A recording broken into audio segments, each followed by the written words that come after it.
Mga kapatid, alam nyo ito napaka-importante lalo na ho sa ating mga ginigiliw na mga seniors na lagi pong madalas ay gustong biktimahin ng mga scammers Meron hong batas na naipasa nga para po maresolba ang problema ho ng cybercrime sa ating paligid.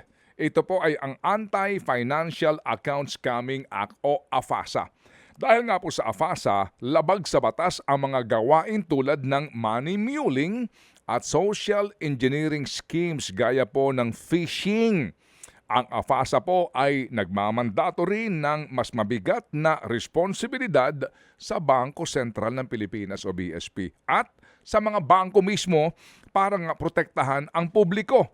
Sa ilalim po ng Anti-Financial Account Scamming Act, binibigyan po ng kapangyarihan ang BSP na imbestigahan ang mga kaso na lumalabag sa AFASA. Maari po nilang sila po'y pinapayagan ng batas na kumuha ng mga cybercrime warrant at order para tignan ang electronic communications tulad ng text messages, emails at calls o tawag na ginamit sa anumang paglabag sa batas na ito. So meron silang poder, warrant at order para tignan yung electronic communications, yung text, message, email na ginamit po ng scammer doon po sa biktima o sa bangko.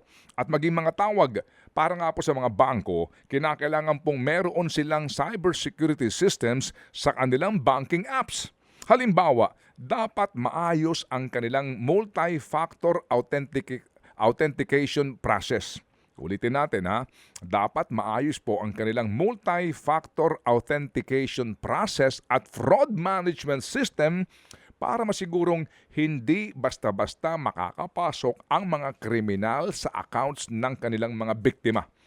Importante po na ito'y gawin ng mga bangko sapagkat sa ilalim po ng AFASA kapag napatunayang nakapasok yung mga kriminal dahil sa mahina yung cyber security system ng bangko, ang bangko mismo ang magsasauli sa pera na nawala sa account ng mga biktima. So this time po naman, ang ating pinapaliwanag po sa AFASA law na ito ay yung responsibility ng bangko at ng BSP para nga po sa maayos na pagpapatupad ng Anti-Financial Account Scamming Act. Importante na ginagampanan po ng BSP at ng mga bangko ang kanila pong mga responsibilidad. Let's all fight fraud together para lahat po tayo ligtas at mawala na itong mga kriminal na ito. Mga kapatid, dito rin po naman napaka-importante rin yung ating kaalaman dito nga sa mga modus na ito, yung money muling na ipaliwanag po natin several times yan, yung pong phishing na iyan, importante po huwag kang click ng click sa mga natatanggap mong mensahe sa iyong telepono, sa iyong mga emails, etc. Mamaya din po meron tayong kakapanayamin dahil po naman sa ako mismo, ako'y nagtataka doon sa aking smart na telepono or globe na telepono, nakakatanggap ka ng text na ang pinanggagalingan sender ay smart Or globe. or globe. Isipin mo, paano ka naman sasabihin na meron kang rewards dito sa smart kung sa globe siya nagpadala? So alam mo na ngayon merong mga makinang ginagamit na maaaring magpanggap na authentic yung pinanggagalingan po ng impormasyon. May i-click ka doon.